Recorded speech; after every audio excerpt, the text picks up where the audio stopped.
Welcome dear students. आज हम एक और वीडियो के साथ आपके सामने हाजिर हैं और आज हम जो इंटीग्रेशन टेक्निक सीखने जा रहे हैं वो हमारे पास ए स्केयर प्लस एक्स स्केयर की सम पावर होगी इंटीग्रेंड में और उसके साथ उसका डिफरेंशियल मिसिंग होगा। फॉर एग्जांपल अगर यहाँ देखा जाए तो ए स्केयर प्लस एक्स स्केयर का जो डिफरेंशियल होता है वो 2x dx होता है, तो वो हमारे इंटीग्रेंड में मौजूद नहीं होगा और ए स्केयर प्लस एक्स स्केयर की सम पावर होगी। तो इसको हम कैसे इंटीग्रेट करेंगे, आइए हम इसको एक एग्जांपल से समझते हैं।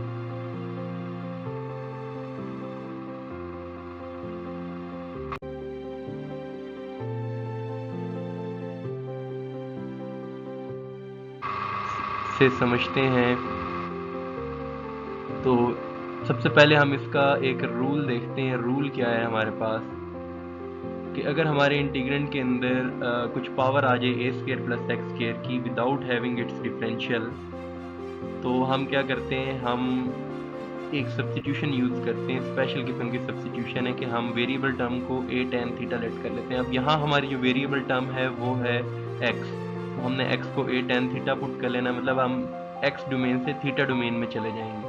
तो हमारा जो डी एक्स आ जाएगा वो आ जाएगा a second square theta d theta. चलें अब हम एक एग्जांपल करते हैं इसके बारे में ताकि ये रूल आपको सही से समझ आ जाए।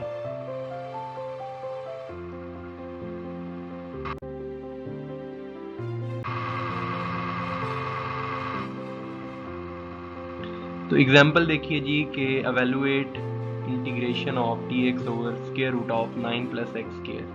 अब हमारा इंटीग्रेंड यहाँ पर देखें तो 9 प्लस एक्स स्केयर की पावर -1/2 है और ऑब्वियसली यहाँ पे 9 प्लस एक्स स्केयर का डिफरेंशियल मौजूद नहीं है।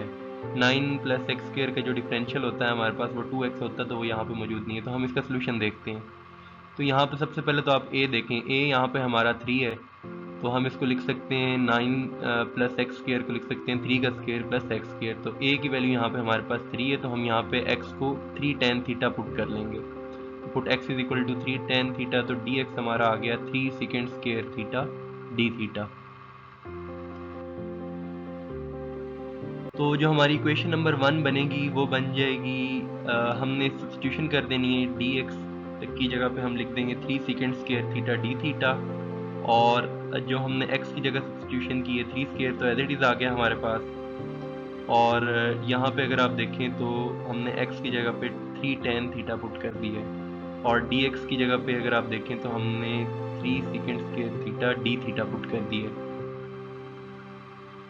तो यहाँ से आप देखें आप तो 3 स्केयर डिनोमिनेटर से स्केयर रूट के अंदर कॉमन आ जाएगा, और 3 स्केयर जो है आपके पास ये रूट से बाहर आ जाएगा। और 1 प्लस tan स्केयर थीटा आपको पता है आइडेंटिटी होती है, सेकेंड स्केयर थीटा के इक्वल होता है। अब ये 3 से 3 जो है ये कैंसिल आउट हो जाएगा, और न्यूमरेटर में सेकेंड स्केयर थीटा और ये स्केयर रूट से स्केयर कैंसिल, और यहाँ सेकेंड थीटा आ गया। अब ये सेकेंड थीटा से भी एक सेकेंड थीटा कैंसिल हो जाएगा, और हमारे पास जो इंटीग्रेंड बचेगा वो सेकेंड थीटा बचेगा। और आपको पता है कि सेकेंड थीटा की जो इंटीग्रेशन होती है वो natural log of second theta plus tan theta होती है। और यहाँ पे मैंने इंटीग्रेशन कांस्टेंट को c1 लेट किया है। इसकी भी रीज़न है कि ये हमने क्यों लेट किया है c1, पहले तो c हुआ करता था, अब हमने c1 क्यों लेट कर लिया। तो ये हम जब आगे आंसर तक पहुँचते हैं तब हमें पता चलता है कि एक नया कांस्टेंट भी कोई और ऐड हो रहा है, तो ये आपको आगे जाके रीज़न इसकी समझ आएगी। अब हमने सेकेंड थीटा की जगह अब हमने ना इसके अंदर बैक सब्स्टिट्यूशन करनी है। तो आपको पता है कि सेकेंड आइडेंटिटी अगर आप देखें तो 1 प्लस tan स्केयर थीटा जो आपके पास होता है वो आपके पास किसके इक्वल होता है, 1 plus tan square theta is equal to आपके पास होता है जी सेकेंड स्केयर थीटा। तो 1 प्लस tan स्केयर थीटा आपके पास हो जाएगा सेकेंड स्केयर थीटा। तो यहाँ से अगर आप इसकी सेकेंड की वैल्यू अगर आप निकाल लें तो वो सेकेंड की जो वैल्यू आएगी वो आपके पास कितनी आ जाएगी, वो आपके पास आ जाएगी बच्चों, ये आपके पास आइडेंटिटी मैंने लिख दी। तो सेकेंड की जो वैल्यू आ जाएगी वो आ जाएगी स्क्वायर रूट ऑफ, मतलब यहाँ पर दोनों तरफ आप स्क्वायर रूट ले लें, इधर भी और इधर भी।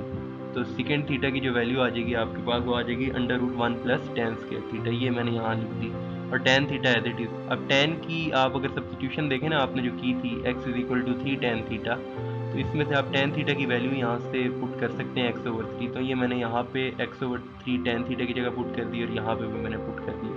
अब नेक्स्ट स्टेप में हम ये काम करेंगे कि ये जो स्क्वायर रूट के अंदर जो चीज़ लिखी हुई है आपके पास, इसको हम आगे सॉल्व करने जा रहे हैं। तो इसका एलसीएम ले लेंगे तो 9 + x² और 9 स्क्वायर रूट में लिखा हुआ है तो वो स्क्वायर रूट से बाहर आके 3 आ जाएगा। फिर हम एलसीएम लेंगे तो ये एलसीएम हमारा बन गया 3। अब लॉग की एक प्रॉपर्टी होती है, लॉग की प्रॉपर्टी ये है कि अगर दो चीज़ें डिवाइड हो रही हों, देखिए यहाँ पर ये न्यूमरेटर और डिनोमिनेटर आपको नज़र आ रहा है, ये न्यूमरेटर है आपका और ये आपका डिनोमिनेटर है। तो लॉग की प्रॉपर्टी है कि सेम आर्ग्यूमेंट के अंदर अगर दो चीज़ें डिवाइड हो रही हो तो हम उनको माइनस के साथ लिख सकते हैं। तो ये हमने natural log of a minus natural log of b वाली प्रॉपर्टी यहाँ पे यूज़ कर ली।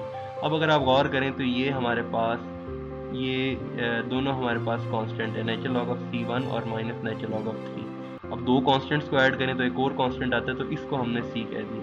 तो ये हमारा अल्टीमेटली ये हमारे इंटीग्रल का आंसर आ गया, जो हमें रिक्वायर्ड आंसर हमारा वो ये आ गया। ठीक है, अब हम कुछ इसका नेक्स्ट जो है ना वो होमवर्क देखते हैं कि आप होमवर्क के तौर पे कौन कौन से क्वेश्चन जो है वो खुद अटेम्प्ट कर सकते हैं या इसको अटेम्प्ट करने की ट्राई कर सकते हैं। तो जो फर्स्ट हमारा क्वेश्चन है वो हम देखते हैं, evaluate the following integrals dx/square root of 25 minus 6x plus x square।